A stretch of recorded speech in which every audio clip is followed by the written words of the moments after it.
اور ان سے پوچھا جائے کہ اس وقت کیا صورتحال ہے پنجاب میں. بہت شکریہ رضوان صاحب. بتائیے گا ذرا کن شہروں کو خطرہ ہے؟ کل تک تو ہمیں پتہ چلا تھا کہ لاہور سے خطرے کا جو بادل منڈلا رہے تھے وہ آگے نکل گیا ہے, قصور کے بارے میں کہا جا رہا ہے, تو وہاں پر کیا تیاریاں ہیں حکومت کی اور ریسکیو کی؟ کیا اقدامات کیے گئے ہیں اور کیے جا رہے ہیں؟ تینوں جو دریا ہے جہاں پہ ہمارا چناب ہے, ہمارا راوی ہے, ستلج ہے, اس کے جو علاقے جو شہر آتے ہیں اور دریا کا بیڈ کا جو علاقہ ہے اس میں سے اب تک میں سمجھتا ہوں تاریخ کی ایک سب سے بڑی جو ہم نے ایویکویشن اور ٹائملی ایویکویشن جو کرائی ہے, تقریباً 6 لاکھ لوگوں کو اس وقت تک جو ہے وہ نکالا جا چکا ہے, اور اسی طرح سے 4.5 لاکھ جانور جو ہے وہ نکالے ہیں. اور جہاں پہ وہ لوگ کوئی پھنس گئے تھے یا وہاں پہ پانی آ گیا تھا اور انہوں نے تھوڑی دیر کی, وہاں پہ 1 لاکھ کے قریب ہم نے کشتیوں کے اندر بھی, اور اسی طرح سے جانور بھی جو ہے ہم نے کچھ 26,000 جانور جو ہے, چھوٹا جانور جو تھا وہ کشتیوں میں بھی ان کو نکالا گیا ہے. تو یہ ایک سب سے بڑی ہماری پرائرٹی یہ تھی, ٹائملی ایویکویشن سیوز لائفز. تو اس لیے ہماری اولین کوشش یہ تھی کہ ان کو ٹائملی نکالا جائے تاکہ ہم زندگیاں جو ہے وہ بچا سکیں. تو اس وقت ہمارا ریسکیو آپریشن جو ہے وہ چل رہا ہے, جہاں پہ کہ اب پانی جہاں سے ستلج سے انٹر ہوا تھا اور اس کے بعد وہ اب آ جاتے اس وقت بہاول نگر پاک پتن کے ایریاز سے اس وقت گزر رہا ہے. اچھا رضوان صاحب, جو نمبرز ہمارے سامنے ہیں سر, ان میں 14 لاکھ سے زائد افراد متاثر ہوئے ہیں, 4 لاکھ سے زائد کو ریسکیو کیا گیا, لیکن حکومت کی جانب جو ریلیف کیمپس قائم کیے گئے ان کی تعداد ہے 511. تو سر کتنے لوگوں کو اکوموڈیٹ کر سکتے ہیں ان میں؟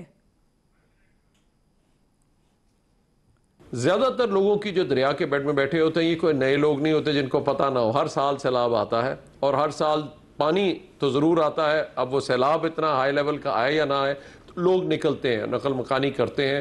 ان کے جہاں پہ انہوں نے ڈیرے اپنے دریا میں بنائے ہوئے, اسی طرح ان کے گھر پیچھے بھی ہیں, تو وہاں پہ یا ان کے رشتہ داروں کے گھر ہے. تو زیادہ تر لوگ اور پریفر کرتے ہیں کہ وہ کیمپوں میں نہ جائیں بلکہ اپنے رشتہ داروں کے پاس چلے جائیں. جب 2 ہفتے 3 ہفتے کی بات ہے جس وقت سارا وہاں سے پانی ریسیڈ کر جائے گا تو پھر وہ واپس اپنے جانور لے کے چلے جاتے ہیں جہاں پہ چرانے کے لیے یا اپنی فصلوں کے اوپر. تو یہ جو چیز ہے زیادہ تر لوگ اس لیے ان کی کوشش ہوتی ہے کہ وہیں پہ جائیں. جو کچھ لوگ جو پھر بھی ان کے پاس جگہ نہیں ہے ان کے لیے سارے اسکول کھول دیے گئے ہیں, تو اسکولوں میں وہ جا سکتے ہیں جہاں پہ ضلعی انتظامیہ ان کو کھانے کے لیے بھی, اور ہر جگہ کے اوپر اسکول سرکاری اویلیبل ہیں, وہاں پہ یہ ساری فیسلٹیز دے دی گئی ہیں ضلعی انتظامیہ وہاں پہ دے رہی ہے. کل رات میرے پروگرام میں D G P D M میں بتا رہے تھے کہ لاہور سے اب یہ خطرہ ٹل چکا ہے, اب آگے کی جانب بڑھ رہا ہے. اگر ہم آگے کے شہروں کی بات کرتے ہیں تو کون کون سے شہر ہیں اس وقت جو غیر محفوظ ہیں یا جہاں خدا نہ خواستہ تباہی ہو سکتی ہے؟ اگر ہم پیچھے سے شروع ہوں تو ہمارا جو سیالکوٹ تھا وہاں پہ جس طریقے سے ایک دم جو فلڈ آیا, اور تینوں نالے ایک ٹائم پہ نالا ڈیگ ایک طرف, نالا نالا پلکوچ, دریا چناب, سو یہ اکٹھے ہی جس طریقے سے آئے اور اس طرف سے راوی بھی ناروال کو آ کے افیکٹ کیا. تو وہاں پہ جو یہ نالے ہیں وہ کیونکہ ایک دم ان میں فلو آتی ہے, پانی ایک دم تیزی سے آتا ہے اور اس کے بعد وہ ریسیڈ کر چکے ہیں, وہاں پہ پانی کے نیچے چلے گئے ہیں. اسی طرح نارووال کا ایون تاریخی طور پہ جہاں پہ بھی کرتارپور کا ہمارا گردوارے میں بھی آیا, وہاں پہ اپنے سکھ بھائیوں کی تاکہ وہ عبادت کر سکے, اس کو بھی ودن 24 آورز وہاں سے کلیئر کرا لیا گیا ہے انتظامیہ کی طرف سے. تو یہ سارے جو ہے جیسے جیسے شہر جہاں سے آگے جا رہا ہے وہاں پہ امیڈیٹلی اس کے اوپر ایکشن کیا جا رہا ہے تاکہ وہاں سے نکال سکیں. اور مزید یہ کہ پہلے سے تیاری کے لیے جتنے بھی شہروں میں وزیر اعلیٰ پنجاب کی ہدایت کے اوپر ان نالوں کو کلیئر کرایا گیا تھا. اس کی وجہ سے اللہ کا شکر ہے کہ کسی بھی شہر میں کوئی زیادہ دیر اگر تیز بارش بھی ہو جائے تو وہ زیادہ دیر تک پانی نہیں ٹھہرتا, 2-4 گھنٹے میں وہاں سے نکل جاتا ہے.